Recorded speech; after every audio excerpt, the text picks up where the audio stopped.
ഈ ബജി എങ്ങനെ കഴിക്കേണ്ടതെന്ന് വെച്ചാൽ ആദ്യം 2 വെളുത്തുള്ളി കുറച്ച് കറിവേപ്പിലയും കൂടെ നമ്മൾ ബജിയിലോട്ട് വെക്കുന്നു. കുറച്ച് കൂടിപ്പോയാലും കുഴപ്പമില്ല. എന്നിട്ട് ഇത് മടക്കി നമ്മുടെ സമ്മന്തിക്കകത്ത് ഒന്ന് മുക്കിയെടുക്കണം. എന്നിട്ട്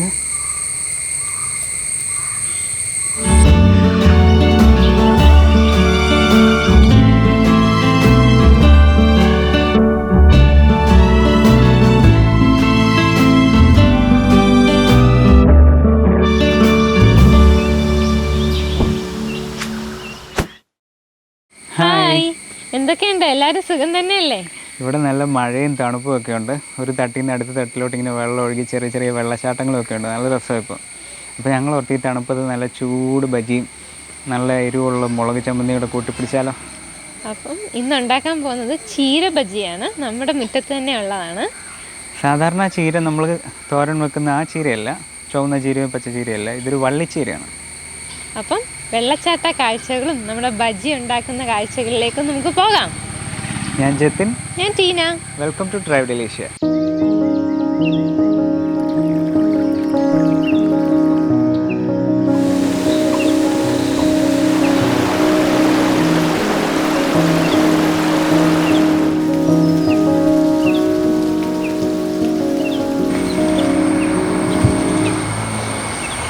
ഇതൊരു തരം ചീരയാണ്. ഇത് വെച്ചാണ് നമ്മുടെ ഇന്നത്തെ ബജി. ഇതിൻ്റെ പേര് red Malabar spinach, scientific name Basella alba എന്നാണ്. ചീരയുടെ വലിപ്പം കണ്ടോ? ഇത്രയും വലിപ്പമുള്ളതാണ്. പക്ഷെ നമ്മൾ കുഞ്ഞ് ചീരയില നോക്കിയാണ് പറിക്കുന്നത്, നമുക്ക് ഉണ്ടാക്കാനുള്ള സൗകര്യത്തിന്. ഇനി അത്രയും വലിയ പാത്രവും എണ്ണയൊക്കെ വേണ്ടേ, അതുകൊണ്ട് നമ്മൾ ചെറിയ ചെറിയ ഇലയാണ്.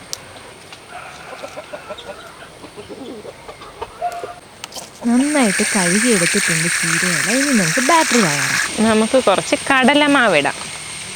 നമുക്ക് കുറച്ച് അരിപ്പൊടി ഇടാം. അടുത്തായിട്ട് കുറച്ച് മുളക് പൊടി, ആവശ്യത്തിന് ഉപ്പ്. കുറച്ചായിട്ടേ വെള്ളം ഒഴിച്ചു കൊടുക്കാവുള്ളൂ. കട്ടയൊക്കെ ഉണ്ടെങ്കിൽ അതാദ്യം ഇങ്ങനെ സ്പൂൺ കൊണ്ട് ഉടച്ച് വേണം പോകാൻ. മാവ് ബജിയുടെ കറക്റ്റ് പാകമായോ എന്നറിയാൻ വേണ്ടി നമുക്കൊരു ഇലയൊന്ന് ടിപ്പ് ചെയ്ത് നോക്കാം.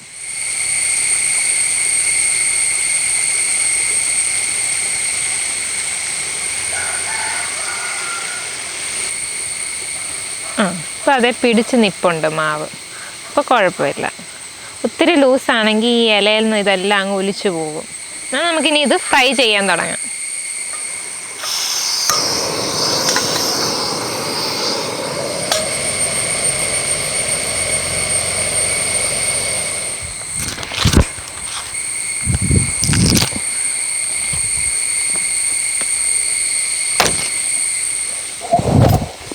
വെളിച്ചെണ്ണയ്ക്ക് ഒരു ഫ്ലേവർ കിട്ടാൻ വേണ്ടി നമുക്ക് ആദ്യം ഇതിനകത്ത് കുറച്ച് വെളുത്തുള്ളിയും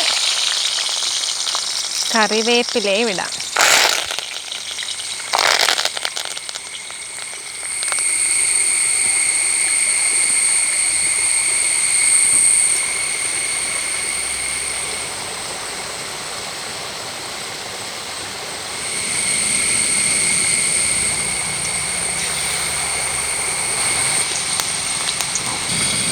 എനിക്ക് ഒരെണ്ണം ഇട്ട് കഴിഞ്ഞിട്ട് അടുത്ത ഇടാനുള്ളൊരു ഗ്യാപ്പില്ല. അതിന് മുമ്പ് ഇത് പെട്ടെന്നാകുക.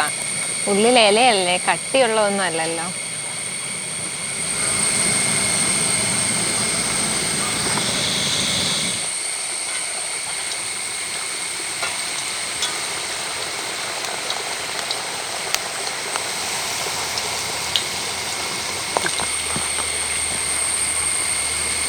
അപ്പോൾ നമ്മുടെ ചൂട് ബജി ചമ്മന്തിയും കൂട്ടി ഒരു പിടി പിടിക്കാം.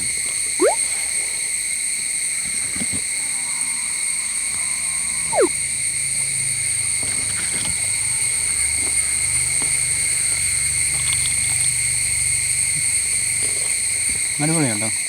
വള്ളിച്ചീര ബജി സംഭവം നല്ല ക്രിസ്പിയാണ്. അരിപ്പൊടിയും കൂടെ ആഡ് ചെയ്തുകൊണ്ട് ഇത്രയും നല്ലതായിട്ട് മുരിഞ്ഞ് കിട്ടിയത്. പിന്നെ വാളമ്പുള്ളിയുടെ പുളിയും മുളകിൻ്റെ എരിവും കൂടെ പൊളിയാണ്. പക്ഷെ ഉള്ളിൽ ആ ഇലയാന്നുള്ളൊരു ഫീലേ ഇല്ലല്ലേ? ഇലയാന്നൊരു ഫീലേ ഇല്ല. നല്ല ടേസ്റ്റാണ്. ഞാൻ ചമ്മന്തി കൂടെ വരുമ്പോഴാണ് അതിൻ്റെ കിടു. ഈ സമ്മന്തി എങ്ങനെയാണ് ഉണ്ടാക്കിയത്? അത് വളരെ എളുപ്പമല്ലേ, നമ്മുടെ ബജിക്കടയിൽ നിന്നൊക്കെ കിട്ടുന്ന സമ്മന്തി. അത് കല്ലേൽ അരച്ചെടുക്കുകയാണെങ്കിൽ കൂടുതൽ ടേസ്റ്റ് ആയിരിക്കും. കുറച്ച് ചുമന്നുള്ളിയും ഉപ്പും വാളംപുളിയും മുളക് പൊടിയും കൂടി ഇട്ട് നന്നായിട്ട് അരച്ചെടുക്കണം. എന്നിട്ട് ലാസ്റ്റിൽ അതിൻ്റെ പുറത്തേക്ക് കുറച്ച് വെളിച്ചെണ്ണയും കൂടി ഒഴിച്ച് ഇളക്കിയെടുക്കണം. സമ്മന്തി റെഡിയായി. ചീരയുള്ളവർ ഉറപ്പായിട്ടും ട്രൈ ചെയ്ത് നോക്കാം. ഈ ചീര തന്നെ വേണമെന്നില്ല കേട്ടോ, ഏത് ചീര വെച്ച് വേണേലും നമുക്ക് നമ്മളെ ചുമലച്ചീരയില്ലേ, പച്ചച്ചീരയൊക്കെ വെച്ച് വേണേലും ഇതുപോലെ ബജി ഉണ്ടാക്കാം. ചൂടോടെ കഴിക്കണം അല്ലേ, തണുത്ത് പോയാൽ ക്രിസ്പിനെസ് പോകും. അപ്പം ചീരയുള്ളവർ ഉറപ്പായിട്ടും ട്രൈ ചെയ്ത് നോക്കാം. ഇല്ലാത്തവർ ചീര വെച്ച് പിടിപ്പിക്കുക. ചീര എന്തായാലും നമുക്ക് തോരനൊക്കെ ആയിട്ടും കഴിക്കാമല്ലോ, നല്ല ഐറ്റമല്ലോ. പിള്ളേർക്കാണേലും ചീര പിള്ളേർക്ക് വറുത്ത് കൊടുക്കുന്നതിനേക്കാളും നല്ലത് ചീര തോരനാക്കുന്നത് അല്ലേ. അതാ കുറച്ചുകൂടെ ഹെൽത്തി. പിന്നെ ഇത് ഇടയ്ക്കൊരു ചേഞ്ചിന് 4 മണിക്കൊരു ഫ്രൈ വേണമെന്ന് തോന്നുമ്പോൾ പെട്ടെന്ന് മുറ്റത്തോട്ട് ഇറങ്ങാം, കുറച്ച് ഇല പറിക്കുക, നേരെ ചീര ബജി. അപ്പോൾ ഞങ്ങളുടെ ഈ നാട്ടിൻപുറത്തെ ജീവിതവും വീട്ടുമുറ്റത്ത് നിന്നുള്ള ചീരയും അത് വെച്ചുള്ള ബജിയൊക്കെ നിങ്ങൾക്ക് ഇഷ്ടമായെങ്കിൽ തീർച്ചയായിട്ടും ലൈക്ക് ചെയ്യുക, സബ്സ്ക്രൈബ് ചെയ്യുക, കൂടുതൽ പേരിലേക്ക് എത്തിക്കുക. അടുത്ത ആഴ്ച ഞങ്ങൾ മറ്റൊരു അടിപൊളി വീഡിയോ ആയിട്ട് വരുന്നതായിരിക്കും. ബൈ.